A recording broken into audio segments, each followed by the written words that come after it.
Buenas tardes a todos y a todas. Les doy la bienvenida al penúltimo Club de Lectura del año 2024 y en esta ocasión tenemos la suerte de contar con el escritor Agustín Fernández Mayo y su novela La madre de corazón atómico.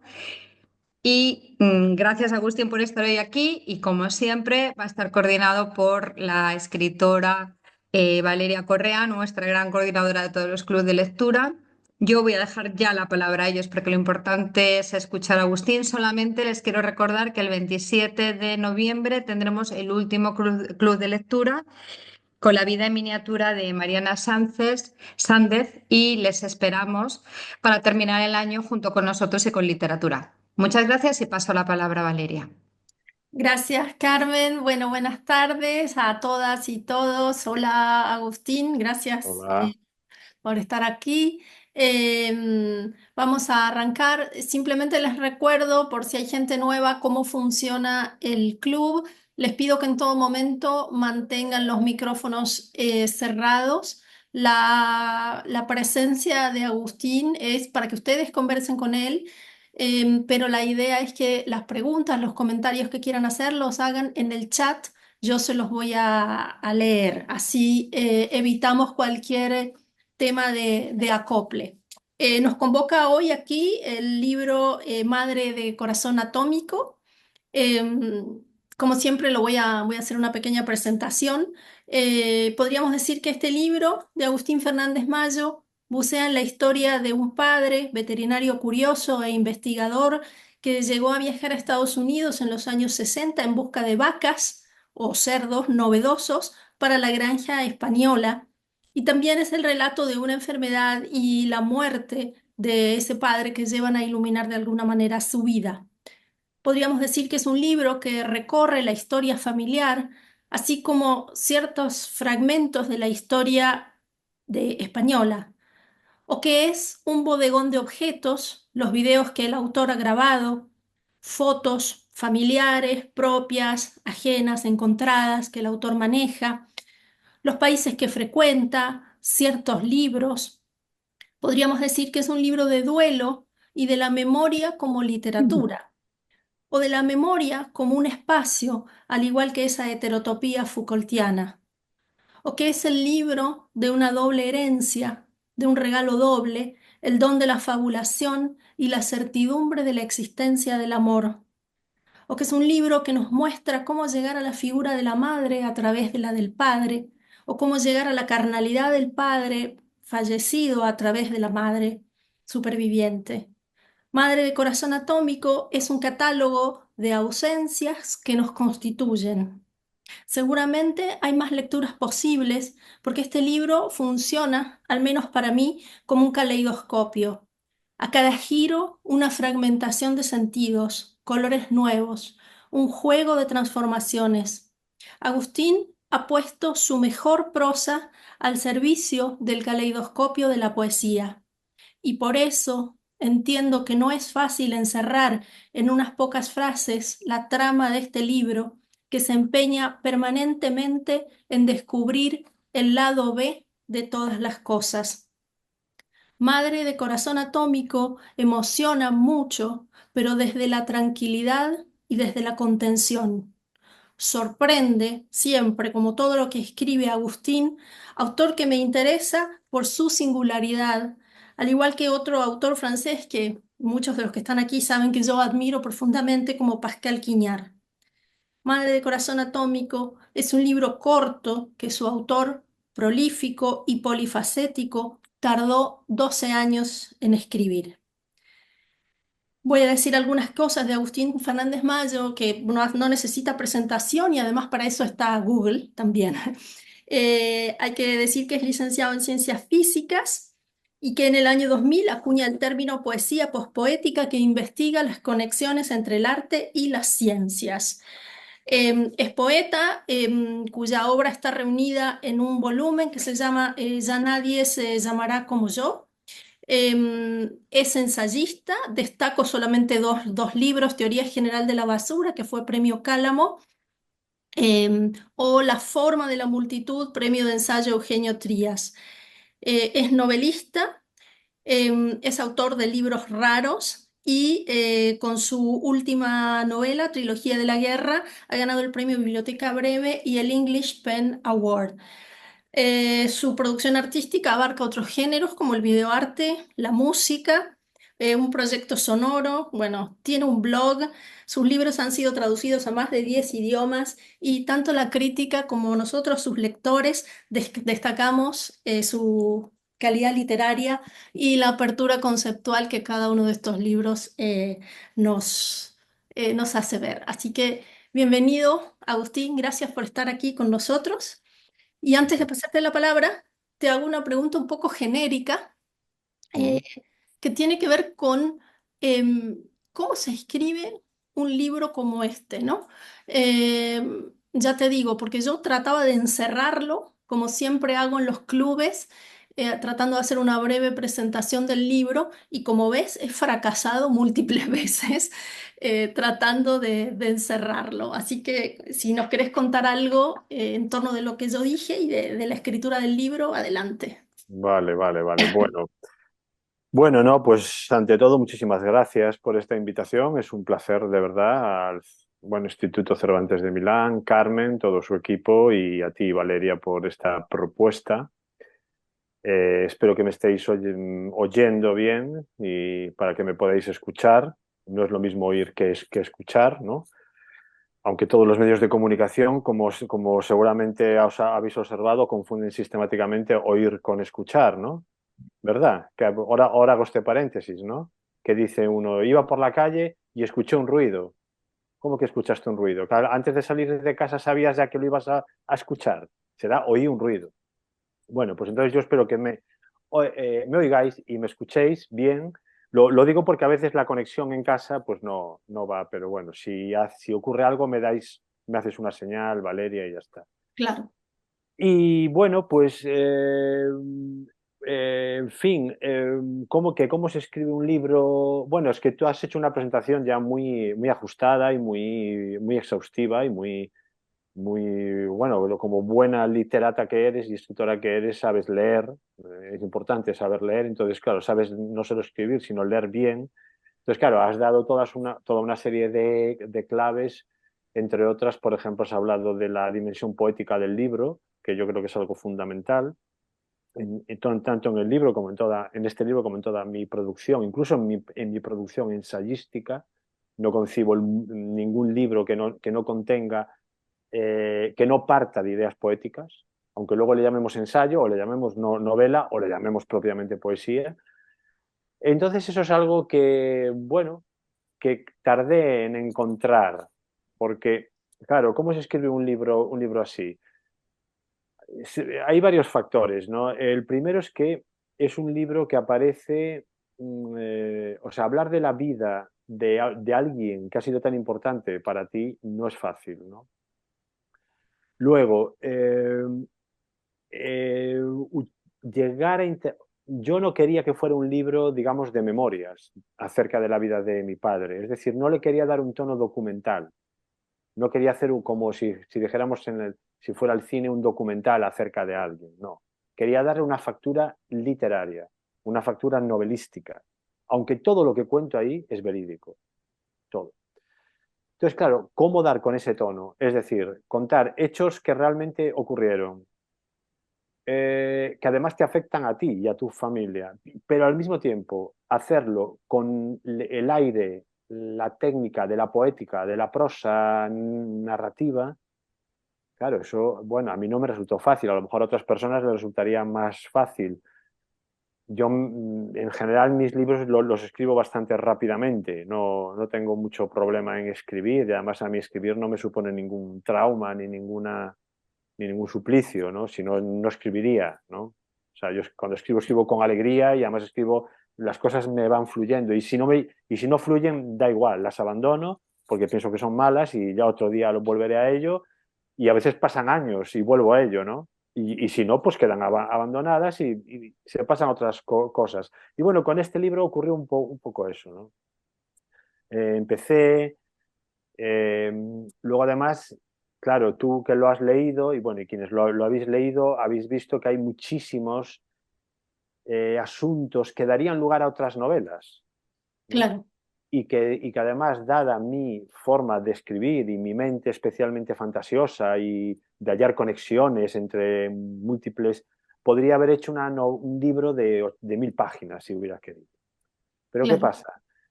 Que no quería, y con esto acabo de responder un poco a tu pregunta, no quería desplegar toda mi imaginaría, toda mi potencia en cuanto a lo fantástico, porque no quería, por decirlo de una forma clara, hacerme el listo o hacerme el inteligente usando la muerte de mi padre. Y eso es algo que todo el rato pensaba, como si él estuviera mirándome desde aquí atrás y me estuviera de algún modo vigilando, ¿no? Para que no me hiciera yo el listo a costa de él, ¿no? O sea, entonces yo quería contar las cosas tal como fueron, de algún modo, ¿no? Entonces, bueno, unir todo ese sistema de ecuaciones con todas esas incógnitas, resolverlo, no era tan sencillo, ¿no? Y no. por eso estuve 12 años. Pero bueno, luego cuando ya di con el tono, los últimos 3 años, yo ya vi que estaba escrito, ya surgió, ya fue. Pero bueno, me costó, que es el libro que más me ha costado escribir. Y como digo en la última página, bueno, pues es un libro que hasta el final no me di cuenta de, bueno, pues de cómo resolverlo, ¿no? Digámoslo así. Bien, yo las invito a que escriban las preguntas. Vos hablás sobre el tono, Agustín, y yo quiero retomar de ahí, porque en las notas que yo me hice de leer tu libro, eh, bueno, además de lo que ya dije en la presentación, ¿no? De ese tono contenido, pero igual que emociona, me llamaba la atención ese tono casi optimista, ¿no? De pensar la muerte como una resurrección o la muerte del padre como una última lección, ¿no? Entonces, eso me encantó, o sea, porque es una vez más dar vuelta a ese lugar común, una vez más ir a ese extrañamiento que me produce siempre tu escritura, ¿no? Claro, Entonces, claro. bueno, Bueno, claro, bueno, es uno para mí, de los hallazgos personales, al menos, los hallazgos para mi vida, para mi día a día, para mi cotidianidad, ¿no? Hay de decir, antes de nada, que yo no puedo escribir de nada que antes no haya pasado por mi ámbito doméstico. Todo lo que escribo tengo que haberlo cocinado, estado en esta mesa, tengo que haberlo soñado, tengo que haberlo tocado. Todo tiene que pasar por el ámbito doméstico, por el ámbito personal, para que yo luego lo pueda procesar, ¿no? Bien, pues algo que pasó por mi ámbito doméstico, pero que nunca había pasado, es la muerte de un padre. Claro, solo se nos muere una vez un padre. En el momento en el que muere, yo me doy cuenta de algo que nunca había pensado, porque claro, nunca había estado en ese trance, que era que en realidad cuando muere alguien tan cercano, se pone en marcha un proceso muy misterioso por el cual esa persona resucita de alguna manera dentro de tu cabeza. O sea, se empieza a armar otro modelo, en este caso otro modelo de padre, otra forma, bueno, con cosas que ya sabías, pero otras que sabías pero que toman otro sentido y que se empieza a armar en tu cabeza alguien claro, que si lo piensas bien, si lo piensas de un modo, como tú has dicho, si le das la vuelta y le ves la cara B, lo que te estás dando cuenta que en vez de llorar, lo que tienes que hacer es alegrarte, porque lo que está haciendo ahí el fallecido es resucitar dentro de ti, para que lo veas de otra manera. De ahí que el libro empiece así, la muerte no existe. Y es cuando me doy cuenta de que cuando empiezo a escribir el libro, que la muerte no existe. Claro, ¿cómo va a existir? Es que no puede existir. Y esto es curioso porque es algo que yo ya había escrito en mis libros de ensayo muchísimas veces, pero sin tener mi cabeza, sin tener la audacia o lo que fuera, de llevarlo hasta el punto de lo personal, ¿no? Entonces yo ya había escrito muchas veces la idea de que cuando el ser humano pone algo en el mundo, cualquier cosa que el ser humano pone en el mundo ya jamás va a desaparecer. La rueda, el fuego, el capitalismo, el comunismo, los ordenadores, todo, si nos fijamos, todo lo que ha existido seguirá existiendo siempre. Es que es imposible que no exista, pero no me había dado cuenta de algo muy, muy básico, que es que ocurre con las personas también. Mm. Entonces, claro, un padre, siempre va a existir el padre o la madre, no, no mueren, solo que resucitan en tu cabeza de otra manera. Y es cuando también llego a esa conclusión que tú has apuntado muy bien, que es la idea de que, bueno, de que digamos que entiendo que la última enseñanza que me da mi padre, de las muchas que me haya podido dar, como a cualquier hijo le dan sus padres, no porque fuera especialmente eh, prolífico en eso, pero bueno, todos los padres transmiten a los hijos, pues la última enseñanza quizá fue esa, fue, hijo, muero, pero muero para resucitar en ti, que sepas que la gente que muere no, no muere. Y claro, para mí eso fue un hallazgo luminoso, porque me hizo afrontar la escritura del libro de otra manera. Por eso no, no es un libro lacrimógeno y no es un libro, bueno, que se recree en la pena, todo lo contrario, celebra la vida y celebra la existencia de una persona, ¿no? Totalmente. Aquí tienes varias preguntas. Jean-Claude te pregunta, al principio del libro usted dice que va a especular que la Tierra es plana. Al final concluye que vuelve a ser esférica. ¿Es por eso que escribió este libro? Bueno, bueno, eso efectivamente es un símil que hago ahí, no porque yo crea que la Tierra es plana, líbreme el cielo y líbreme la Tierra de pensar semejantes cosas. Pero hay un momento en que cuando estaba empezando a escribir el libro, porque, bueno, porque claro, he de aclarar, hago el paréntesis, que el libro pasó por 100.000 fases. Al principio, efectivamente, me quería hacer el listo, digámoslo así, ¿no? Entonces, nada más morir mi padre, pues empecé a escribir muchísimas cosas, cada una más audaz, incluso haciendo como metaficción. Y yo, claro, hubo un momento en que dije, pero esto no tiene sentido. Tú porque no tiene sentido. Tú no debes escribir este libro como has escrito otros. Este libro es de otra naturaleza. Sin embargo, una de las cosas que aparecieron desde el principio y que mantuve hasta el final, porque me parecía bueno, un buen hallazgo o algo que a mí me sugería cosas, era esa idea, era de que en realidad cuando alguien se muere o cuando estás perdido, es como si la Tierra, en vez de ser esférica, fuera plana. Pensemos que la Tierra sea esférica es una consolación absoluta para el ser humano. Imaginemos que no fuera esférica. Claro, tarde o temprano, caminas, caminas y te caes. Se acabó. Claro, que eso es lo que simbólicamente es la muerte también, en teoría. Alguien va caminando y es la vida y bueno, y de repente se va por un precipicio. Bien, precisamente lo que yo quería era que el libro no fuera un transitar por una tierra plana en la que al final digo, bueno, pues alguien se muere, vale. No, era transitar por una tierra aparentemente plana, pero ver al final cómo se puede convertir esa tierra otra vez en algo esférico, es decir, la esperanza. Pensemos que, insisto en esta idea de que que la tierra sea esférica es esperanzador porque podemos volver a un mismo sitio, podemos retomar lo que habíamos perdido. Por eso es esférica, por eso, bueno, pues un poco tiene que ver con esa idea. Y por último, por acabar con en esta pregunta que por lo demás agradezco, he de decir que en general en todos mis libros cualquier idea que a mí me emociona desde el principio la mantengo hasta el final. Nunca la abandono. Aunque ya sabes, Valeria, que los escritores y escritoras, cuando llevamos mucho tiempo con un libro, llegamos a cansarnos de nuestras ideas y a lo mejor a veces pasamos por fases que una idea que nos parecía buena ya no nos dice nada, ¿no?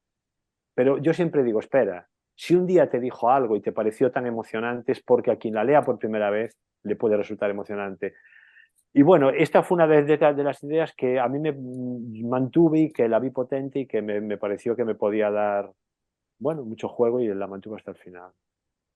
Gracias, Agustín. Fiorenza te pregunta, me parece que o te comenta que, me dice, me parece que los objetos son muy importantes y que los espacios principales de la novela son la habitación 405, los lugares donde vivió tu padre y tus pensamientos y reflexiones. ¿Puedes comentarlo?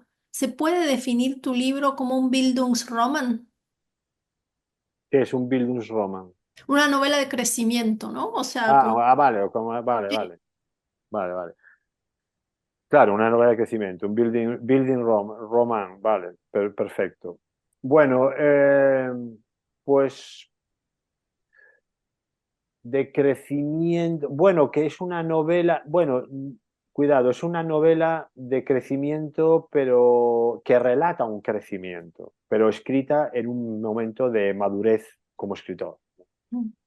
O sea, es muy curioso porque hace poco un escritor joven, muy joven y muy brillante por otra parte, poeta, muy conocido, en los medios y de comunicación incluso, me dijo que, no digo el nombre porque a lo mejor él no quiere que diga el nombre y no por otra cosa, ¿eh? Me dijo, es curioso que hayas esperado 25 años para escribir cosas que hay en este libro, que por cierto, esta es la portada, bueno, ya la conocéis, pero la volvemos a poner. Porque, aunque es verdad que el libro lo empecé a escribir en 2012, es decir, hace 12 años, aquí hay anécdotas de mi familia, que son algunas totalmente alucinantes, casi de realismo mágico, y me decía este escritor joven que cualquiera es lo que hubiera hecho en su primer libro. En su primer libro hubiera gastado ya todos esos cartuchos, ¿no? Cuando empiezas a escribir, dices, bueno, voy a desplegar toda la imaginería familiar, todo lo que sé. Y me dice, tú sin embargo has esperado casi 30 años. ¿Por qué? Bueno, no sé por qué. Pero el caso es que eh, ha, ha, venido bien porque relato todo eso en un momento de madurez de escritura, ¿no? Por eso no es tan fácil escribir un libro aparentemente sencillo como es este, porque es una prosa sencilla, pero que tiene unas cargas de profundidad filosóficas, morales, intelectuales, pero también poéticas importantes. Claro, yo hace 20 años no podría haber relatado del mismo modo y con la misma fuerza lo que yo he escrito aquí, ¿no? Mm. Por eso es una novela de crecimiento. Bueno, relata un crecimiento, pero no es una novela que esté hecha por un escritor que está en ese momento empezando, ¿no? Bueno, puede ser de crecimiento si la definimos como, si decimos que siempre estamos creciendo, evidentemente. Yo aún no he llegado a mi final y aún tengo muchos libros que escribir y que estoy escribiendo. Esta misma mañana, aquí mismo sentado, y que por lo tanto uno nunca termina de crecer, ¿no? Mm. Pero bueno, no sé si contesto a la pregunta. Y yo creo, ahora te voy a leer otra pregunta, pero para que no quede aislado, yo pensaba cuando leí este libro tuyo, Agustín, que dentro de ese caleidoscopio, de esas muchas cosas que contiene, em, es un atrevimiento lo que voy a decir, pero lo voy a decir igual, total, somos poquitos, nada más que 30 y pico de personas y luego va a YouTube. Pero yo siento que eso que vos contás de tu padre explica muchas cosas de tu poética, ¿no? Ujú, vale. Em, entonces, en ese sentido, creo que es un libro que tiene que tener una distancia, porque vos como autor creo que hoy sos mucho más autoconsciente de lo que haces, ¿no? Que cuando uno empieza escribiendo. Pero bueno, Claro, esos son claro, mis... claro, no, es una muy buena explicación, muy bueno esto que has dicho, me desarmas un poco para bien, porque claro, tienes toda la razón, como se ve en el libro, y yo mismo lo digo en el libro, hay muchas formas del obrar de mi padre, bueno, y de mi madre también, solo que aquí me centro más en mi padre, que están en mi poética como escritor, él en la veterinaria o en la vida y yo trasladado a la literatura, pero es igual, el mecanismo, la estructura que hay subyacente es muy parecida. Y entonces, claro, tienes razón, quizá que yo cuando estoy empezando a escribir hace años, a crecer, incluso yo mismo no me puedo permitir, a lo mejor reconocer que eso viene de algún lugar, ¿no? Que no es mío, ¿no? Porque todos queremos ser nuevos y cosa que es imposible, ¿no? Entonces, claro, Sí. uno necesita una distancia para poder escribir algo así y de algún modo reconocerlo, de alguna manera. Sí, aquí te pregunta Enrica, dice, ¿por qué no puedes hablar de tu madre en el libro? Es como si la figura de tu padre no dejase lugar para nadie más. No, para nada, no. Eh, no, no es que no deje lugar para nada más, es que, claro, esto es muy interesante. En el libro yo empiezo diciendo eso, que era, claro, eso es algo de lo que yo tampoco tenía idea y que apareció. Yo me puse a escribir de mi padre y entonces me puse a escribir de mi madre y vi que no podía, pero que no podía literalmente, que no sabía qué decir. Entonces me pareció muy, muy raro. Claro, luego me di cuenta de que si hablaba de mi padre, o sea, el libro trata de mi padre, pero que si hablaba de mi madre, tenía con la misma pues, intensidad y la misma profundidad, tenía también que hablar de la relación que tenían mi padre y mi madre. Y yo no puedo hablar de esa relación porque yo no estaba ahí para verlo. Yo estaba ahí, como toda, o sea, toda relación, solo ellos saben qué pasaba ahí dentro. Entonces yo tendría que ponerme a inventar por qué mi madre hizo esto y entonces mi padre hizo esto otro, por qué mi padre hizo esto y mi madre le replicó esto otro. O sea, tendría que entrar en otra dimensión ya de escritura, que no era el caso, para empezar, porque la desconozco, ¿no? O sería demasiado superficial y demasiado externo contar anécdotas de mi padre o de mi madre por separado. Y entonces me di cuenta de que, claro, de que había como una especie de principio de incertidumbre de Heisenberg, pero aplicado a mi padre y a mi madre, que por el cual si narras a uno totalmente, destruyes al otro, y si narras a otro también. O sea, que no puedes narrar a los dos al mismo tiempo.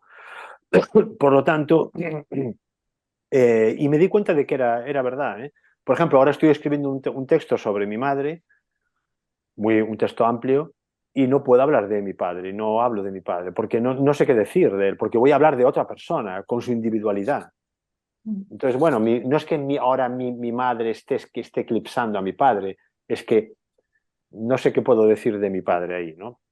Bien, he de decir que en la última página del libro, que para mí es la página más importante que yo he escrito nunca, a un nivel personal y a un nivel poético, en la última página, bueno, en las dos últimas, llego a una solución simbólica por la cual poder narrar al padre y a la madre al mismo tiempo. Es una solución que llegó sola. O sea, son esas cosas que estás escribiendo y son momentos increíbles, epifánicos, porque tú mismo no las has pensado y aparecen. Y aparecen de una manera tan natural y lo resuelven todo que dices, esto no lo he escrito yo. Esto lo ha escrito otra persona. Esto se ha escrito solo, ¿no? Y es el momento en el que resuelvo ese impedimento al que nos referimos. Es verdad que lo resuelvo por un mecanismo simbólico, pero lo resuelvo. Y para mí es un cierre que dije, wow, no sé cómo lo he hecho, pero lo he hecho. Y Sí, sí, sí, no, y para mí yo ya podría no escribir más y ya quedarme contento, sí. digamos. Porque además son súper conmovedoras esas páginas. Es como si, ¿no? Todo el libro fuera una gran restricción, ¿no? Como una especie de animal contenido Mm. y que en el final tampoco corre, pero uno como que produce un desahogo. Son dos páginas hermosas. Yo me cuidé mucho cuando armaba esa pequeña presentación de tu libro de no decir dos palabras, ni novela ni autoficción. No, nada. Eh, y, mm, y lo de autoficción lo había escrito, pero luego reparé en algo que casi me olvido de decirte, pero que me vino a la mente ahora cuando nombraste a ese poeta joven cuyo nombre te reservaste, ¿no?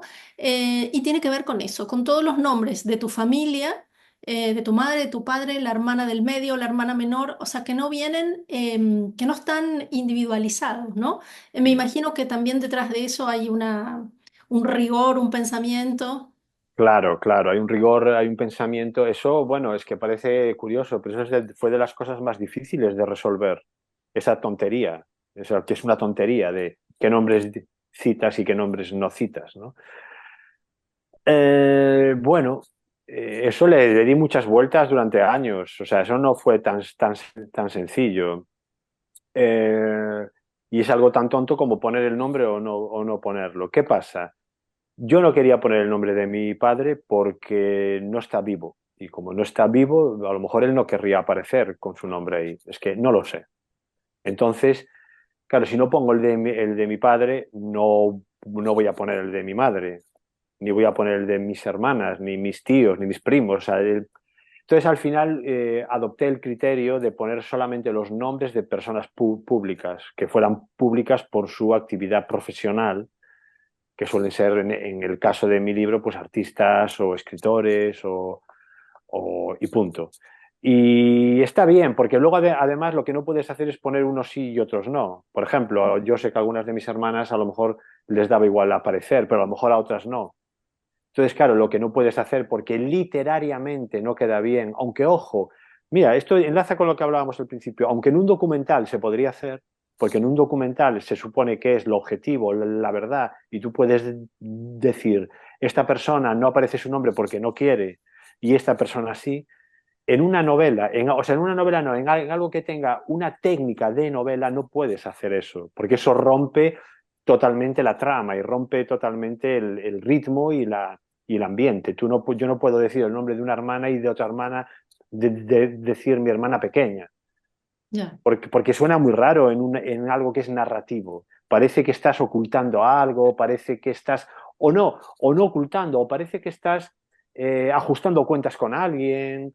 O sea, no, entonces hay que adoptar un criterio único y bueno, y al final, bueno, ha funcionado. La gente toda que no sale con el nombre le ha parecido bien, no salir. La gente de mi familia no tiene afán de que sepan que soy su hermano, no sé. Porque debe ser que tienen miedo a que les avergüenzan. Dije, no, muy bien, que no salgamos. Bien, aquí te dice Sergio, hola Agustín, me ha encantado tu libro. No es un libro de memorias, los recuerdos los evocas, los ensayas, los mides. Aunque la entropía nos gana, la presencia del cuerpo resucita atómicamente. Sigue jalando el cordel para salvar el puerquito a través de de la escritura. Bueno, entiendo que lo que me está diciendo es que sí, si sigo tirando de la cuerda, ¿no? Sí, Bueno, yo creo que se refiere ahí a un cerdo que aparece, ¿no? claro. Bueno, gracias por la pregunta. Bueno, yo creo que eso siempre hay que hacerlo, ¿no? Es muy importante, es interesante cómo este animal, el cerdo, es importante en el libro, en todo el libro. Este cerdo que mi padre lleva cuando es pequeño, escapándose por montañas en la guerra civil, escapándose tanto de un bando como del otro, que es una cosa no tan habitual, por cierto. Y eso, tirando de una cuerda de un cerdo bueno, que es toda una peripecia que hoy sería, bueno, hoy en Occidente, digo, bueno, en Occidente, en el ámbito europeo sería impensable, aunque en muchos otros lugares del mundo ocurre cada día con los niños, ¿no? Lamentablemente. Y bueno, es curioso porque es una forma bueno, de convivencia con los animales que hoy día ya no existe, porque hoy día para mi forma de pensar, lamentablemente hemos convertido a los animales en mascotas, es decir, en algo que no es un animal ya, es una ensoñación urbana de lo que puede ser un humano que no es humano, ¿no? Entonces, es lo que yo llamo en mis libros de ensayo la mascotización del mundo, ¿no? Exacto. Que tiene la culpa, entre otros, Walt Disney, ¿no? Por atribuirle a los animales caracteres psicológicos que no tienen y nos lo hemos creído. Entonces, bueno, es ver otra relación con los animales, la que aparecen en el libro, con los cerdos, con las vacas, incluso con las garrapatas, que aparecen y son importantes, las garrapatas. Y bueno, pues sí, ese cerdo está ahí y seguimos tirando de ese hilo a ver. Bueno, se dice que del cerdo se aprovecha todo, ¿no? Pues Sí, adiós. Aquí tienes un comentario de Sonia que te dice, te agradezco lo interesante que has hecho con este relato tan creativo y que me ayuda con mi propio duelo. He nacido en el 67 y mi madre murió de demencia senil hace unos meses. Me gusta mucho el concepto de que los recuerdos son como una epidemia. Muchas gracias, te dice. No sé si quieres comentar algo o te... bueno, no, gracias Sonia, porque Sonia, ¿no? Sí, sí. Sí, Gracias a ti por lo que dices y por haberlo leído y bueno, por hacer este comentario tan bonito, ¿no? Y tan real, porque supongo que es sentido y que es real, porque a veces lo bonito no significa nada, ¿no? A veces yo huyo de lo bonito, ¿no? Prefiero lo que me ayuda, ¿no? Y bueno, y tu comentario a mí también me ayuda, ¿no? Porque me ayuda a entender que lo que hice ha servido para algo, ¿no? Y claro que los recuerdos son como un virus, o lo que, bueno, hay que intentar, como decía Serrat, ¿no? En una canción, el recuerdo cada día es más dulce, el olvido se llevó la mitad, ¿no? Porque los recuerdos al final borramos los que no queremos, y, o sea, la mitad mala o la olvidamos, ¿no? Pero bueno, a mí lo que me impresionó mucho, como digo en el libro, es cuando mi padre no me reconoció, cuando también tenía una demencia senil, y es, como digo en el libro, es el momento en el que me di cuenta de que estaba preparado para asumir la decadencia física de una persona por mis trabajos que había tenido durante 20 años como radiofísico en un hospital, pero no estaba preparado para asumir la decadencia cognitiva. Y fue cuando, o sea, el día en que mi padre no me reconoció, se abrió un agujero en mis pies, como si el mundo, un vértigo, y es como si me dijeran, todo lo que has visto, todo esto, todo lo que tienes alrededor y toda tu vida ha sido un decorado, no ha existido. Y te cambia como en el teatro, te bajan el telón, suben el telón y aparece todo decorado. Porque aparece la pregunta que en realidad no hemos hablado de esto, pero no quería ahora que lo pienso, que terminar sin que salga. Una de las preguntas clave del libro es cuando yo me pregunto quién hay ahí. Claro, Cuando aquí tienes una pregunta concreta pues dale, de dale. Alessia que dice, dos temas del libro son la identidad y los efectos de la tecnología en la contemporaneidad. ¿Qué impacto crees tendrá la inteligencia artificial sobre la identidad de los seres humanos? Bueno, es una gran pregunta. Es una pregunta sin solución, ¿no? Porque eh, ahí, bueno, en lo que respecta a mi libro, efectivamente la identidad aparece con la pregunta ¿quién hay ahí? Que para mí es una pregunta vertiginosa. O sea, es como si, no sé, como si Valeria, uno de tus hijos, de repente te parece que no es tu hijo. O sea, hace una cosa y dices, pero ¿quién hay ahí? O sea, ¿qué es esto, no?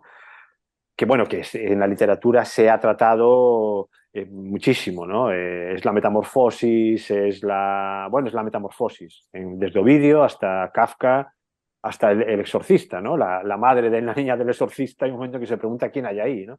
Bien, pero cuando me ocurre con mi padre, no sé, a mí eso me cambia totalmente la idea de lo que es la identidad y por eso digo que a partir de entonces hay dos ideas que dominan mi vida. La primera es que la realidad no es la realidad, sino un deseo.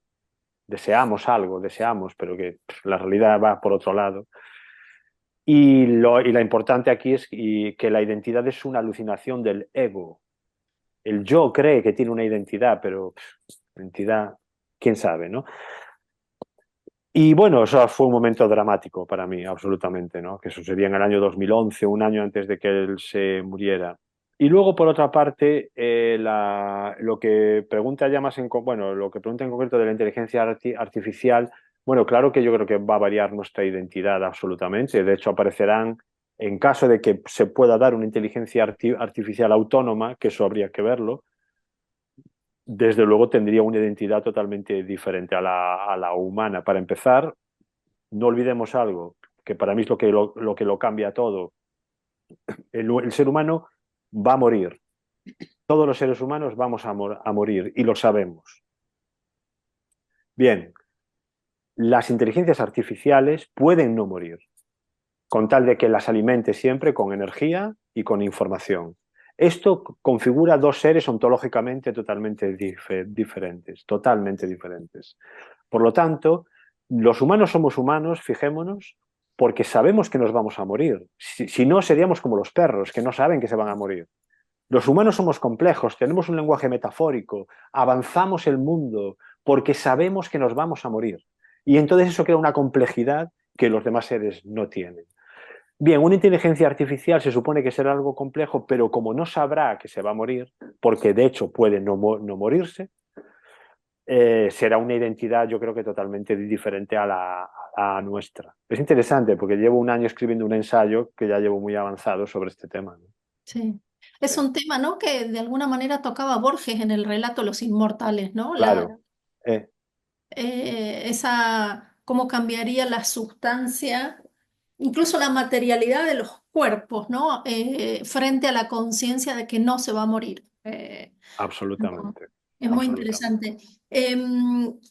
yo te quería preguntar porque has insistido mucho en la charla em, sobre qué es lo real, en la charla y en el libro, perdón, sobre qué es lo real, qué es la realidad. Y luego algo que tiene que ver con tu poética, que es narrar el lado B de las cosas o lo surreal dentro de lo real, ¿no? Que es como en términos de la Oulipo, como si vos te pusieras una contrainte, una restricción, ¿no? Que no querés ir a ese lado más fantasioso. Bueno, me gustaría si es posible, ¿no? Que nos cuentes por qué ese apego a lo real y que es sostenido en la práctica de tus libros sin perder una cosa que es de lo que más me interesa de tu escritura, que es el extrañamiento, ¿no? La Claro. posibilidad de encontrar otro lado. Claro, claro. Pues mira, esto tiene que ver con lo que hablabas antes de las influencias de mi padre o de mi madre, ¿no? En este caso de mi padre. Y claro, toda mi literatura es eso, es hablar de lo real, pero al mismo tiempo de la parte extrañada que puede haber en lo real. Y en el libro cuento cómo mi padre nunca me contó un cuento para niños, por ejemplo. Bueno, no solo no me lo contó, sino no me lo compró. A mí cuando me dieron cosas a leer ya me dieron libros para mayores y ya está, no sé.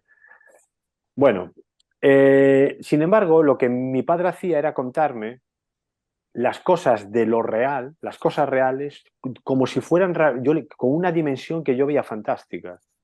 Entonces, claro, imagínate lo que cuento en el libro, estás haciendo una excursión por el campo y de repente te cuenta, te habla de una flor y al mismo tiempo te empieza a hablar de la tabla periódica y de qué elementos tiene esa flor.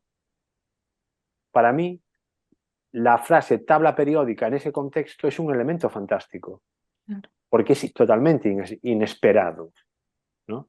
Entonces, me refiero a esa clase de fantasía, o como cuando me explicaba y me contaba lo que era un arándano y qué tipo de ácido tenía y por qué era bueno para... Y eso que digo en el libro es verdad, que si los gatos si comen mucho del ácido que tienen, el ácido benzoico creo que tienen los arándanos, se pueden envenenar.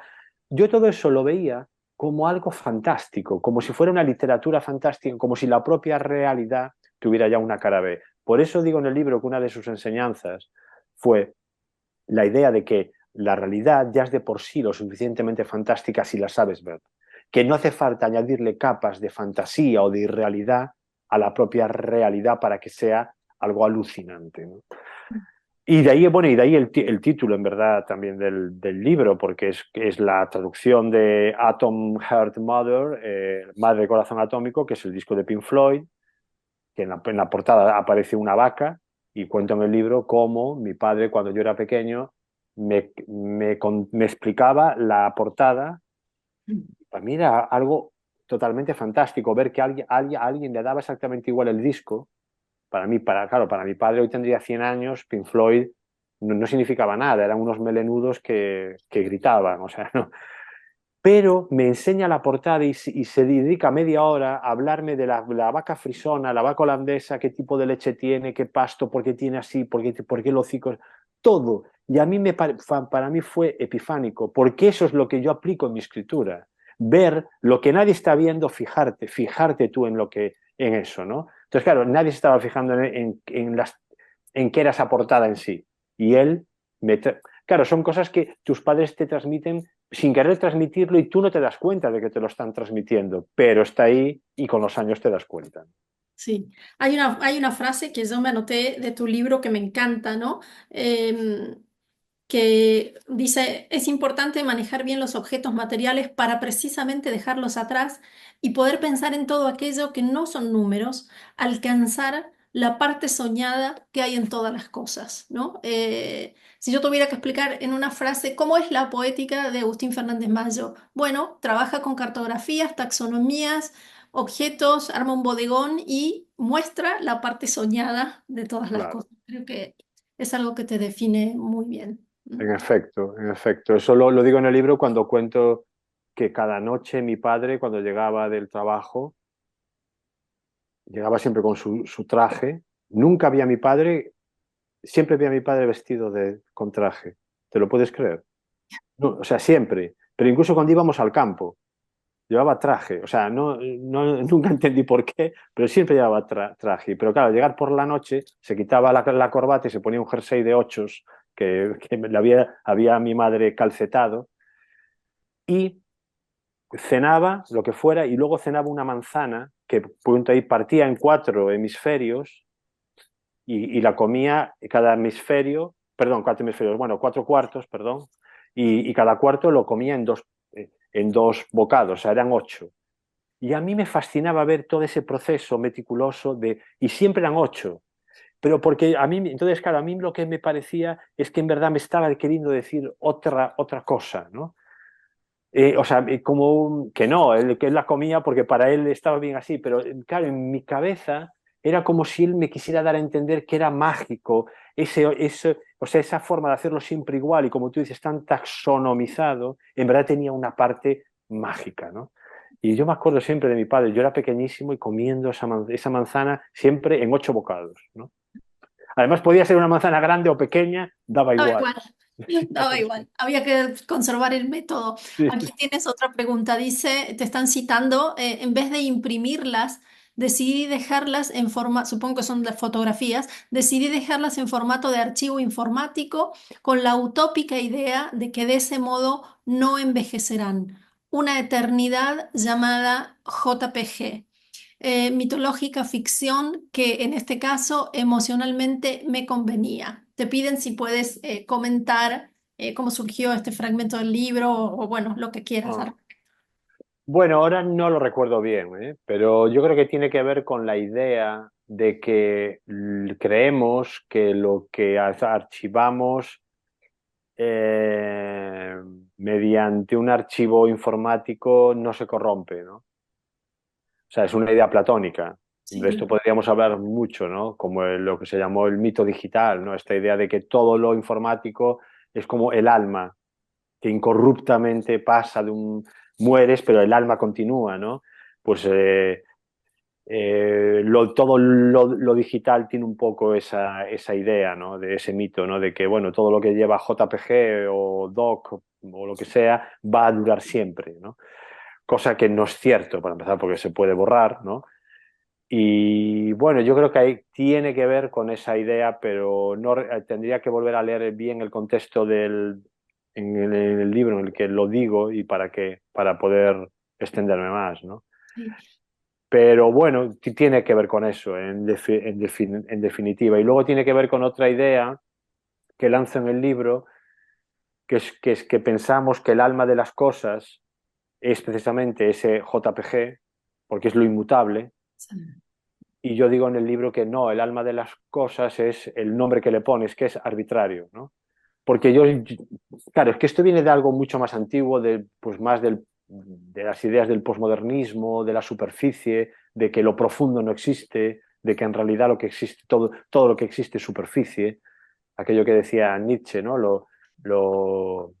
La superficie no es más que la parte visible del fondo. Es decir, que no existe algo que inmutable atraviesa el tiempo. Eh, Todo es contingente y a todo le puedes cambiar el nombre, ¿no? Sí, Y bueno, pues yo creo que supongo que cuando escribía el libro y guardé unas imágenes, pues por eso, con esa idea de que van a durar siempre, ¿no? claro. Pero que no tienen por qué durar siempre tampoco, ¿no? Si las borras, ¿no?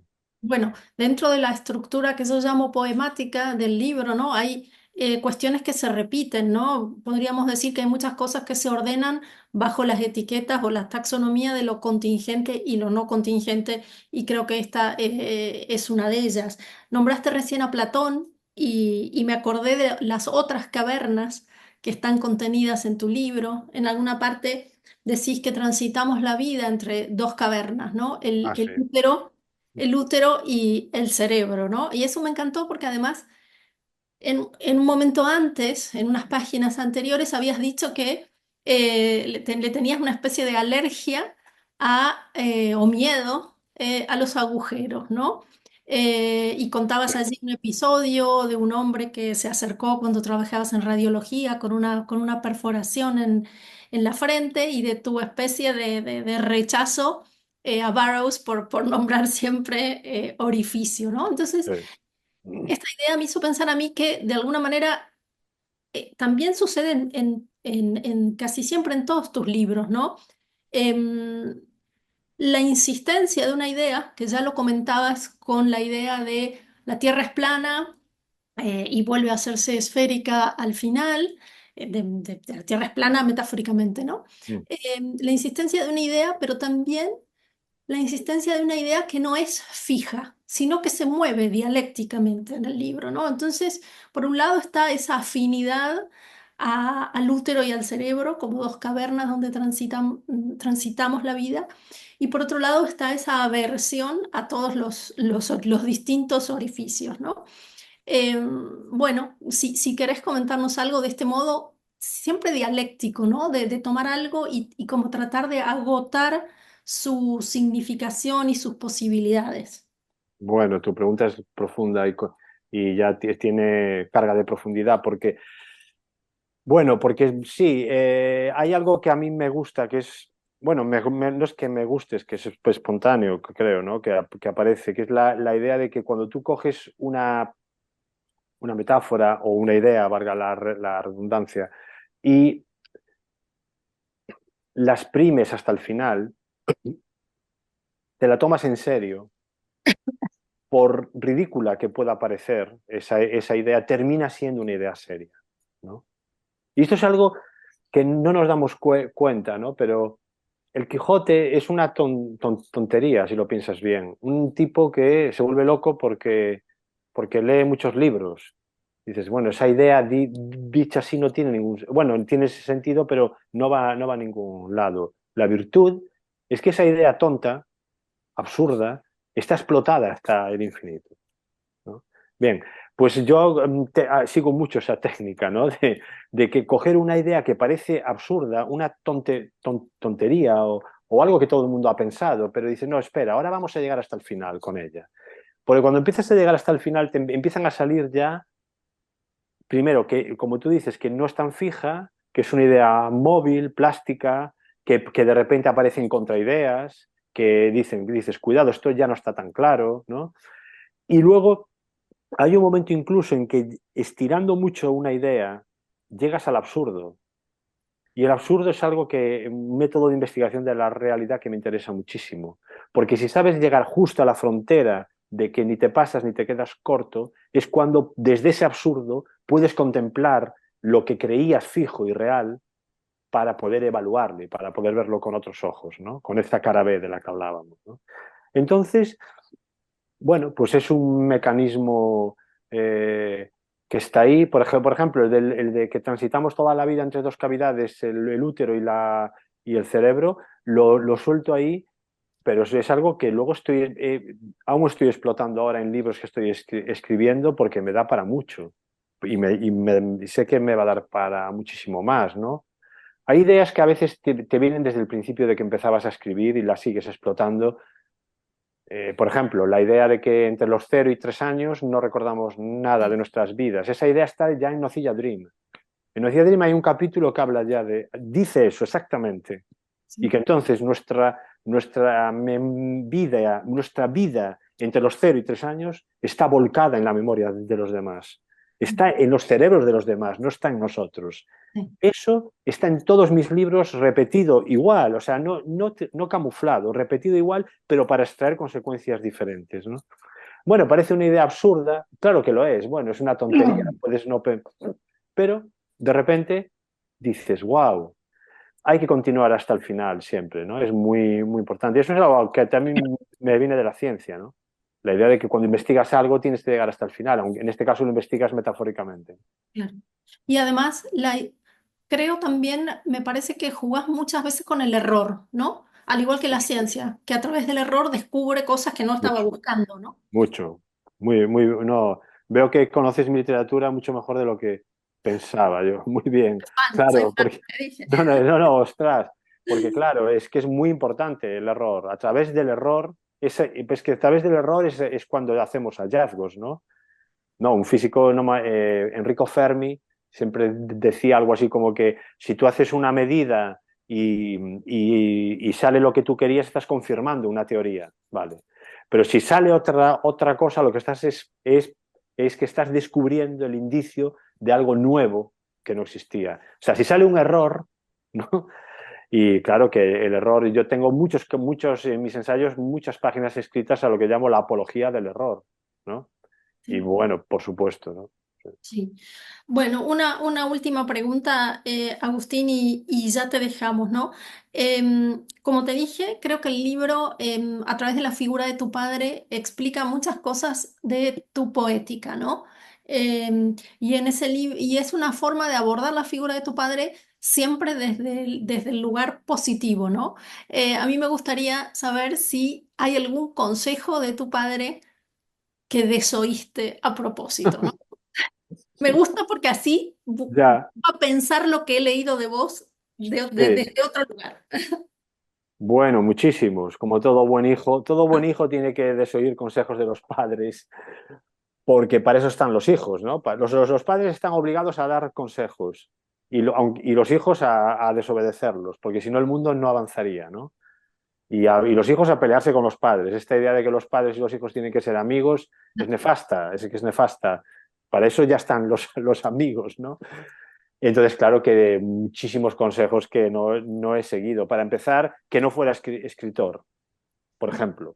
Bien, Cuando yo dejé la física, mi padre se llevó un disgusto tremendo, ¿no? Porque no confiaba en que yo pudiera vivir de la escritura, ¿no?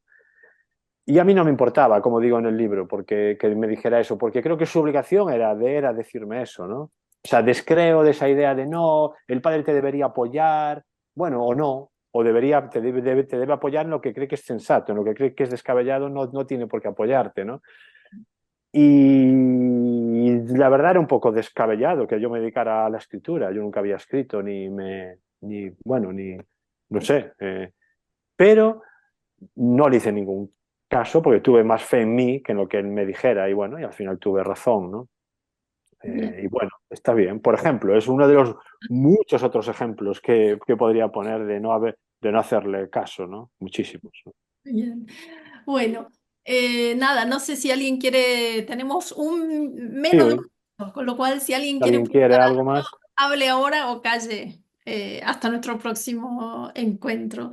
Yo nada, Agustín, no sé si lo próximo que saldrá es la pieza de tu madre o tienes otra cosa No lo en... sé, no lo sé, porque como yo siempre escribo sin saber a dónde yo tengo ahora en marcha un libro de ensayo, un libro de narrativa que hablo de mi madre. No iba a hablar de mi madre, pero es que mi madre se murió hace 2 meses, tres Ah, meses, con bien, 100 años, ¿no? Y entonces, que bueno, me quedé contento porque llegó a tiempo a ver el libro, ¿no? claro. Pero se murió al mes, ¿no? Al mes de editarse el libro. Y entonces es curioso, esto tiene que ver con cosas que hemos hablado, porque yo llevaba ya, pues así como desde 2016, escribiendo un texto sobre mi madre, pero mi madre estaba viva. Y ahora, al morirse, me he dado cuenta de que todo lo que estaba escribiendo de mi madre viva no tiene sentido. O sea, cambia el tono, cambia todo. Entonces estoy tratando de resolver, sin destruir lo que había escrito, ver cómo puedo continuar escribiendo sobre mi madre. Y he llegado a resultados que me interesan mucho, teóricos, de lo que es la ficción y lo que es un juicio. Que eso daría, tú que eres abogada, me interesa, es que cada vez me interesa más la filosofía del derecho y ahora estoy investigando mucho qué significa, qué es un juicio en sí mismo, como qué es un testigo, Claro. muchas otras cosas, y me he dado cuenta de que yo lo que hacía con mi madre antes de morirse, como estaba viva ella, era ficción, pero que ahora la realidad me impone hacer un juicio. que no tiene nada que ver con la ficción. Entonces me he dado cuenta de que el mundo se divide en dos categorías, entre otras muchas, pero hay dos que son lo ficcional y lo que es juicio, lo que es sentencia. Y bueno, todo eso me está llevando a lugares inexplorados y que apasionantes. Y estoy escribiendo cosas así, pero también es un libro de ensayo. Entonces no sé bien lo que saldrá, lo próximo, el tiempo dirá. Claro, claro. Decías, no me acuerdo en qué página aquí, algo así como que solo se puede hacer ficción sobre lo que está, sobre lo que ha desaparecido, ¿no? Sobre lo que no está más o lo que nosotros creemos de alguna manera que no está más. Claro, claro. Eh, Bueno, sí. Esa es una idea que también, mira, también está en Nocilla Dream, que fue un párrafo que en su día ya destacó la prensa, que es la idea, cuando se hizo conocido ese libro, la idea de que para escribir has de morir respecto a algo. Porque tú no puedes escribir, o sea, que el escritor siempre narra el mundo de los vivos desde el mundo de los muertos, por decirlo de alguna manera, ¿no? Claro, claro, claro, es algo que yo tengo que fundamental, ¿no? Para mí, ¿no? ¿Por qué? Porque escribir es como pasar la vida limpio. Fijaos que escribir es el lugar en el que las cosas ocurren por segunda vez.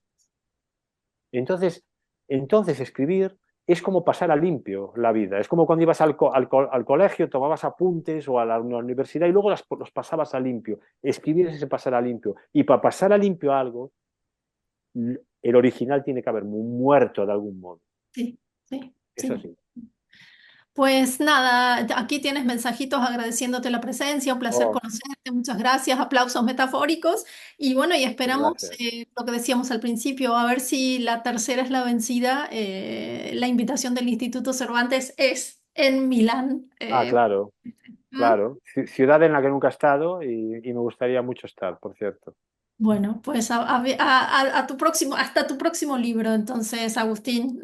Bueno, aquí Bueno, pues saludos. gracias, ¿eh? Ha sido de Muchísimas verdad un gracias. placer. A ti, Valeria, a los encargados y encargadas del Instituto Cervantes, por supuesto, y a todos y todas quienes habéis leído y que habéis estado aquí, que de verdad que ha sido muy grato y esta tarde desde Mallorca conectarme y la verdad es que era feliz, tenía muchas ganas. Qué bien. Bueno, nosotros también. Gracias de corazón y te liberamos hasta otra. Gracias, Agustín. Adiós, Adiós. que vaya bien.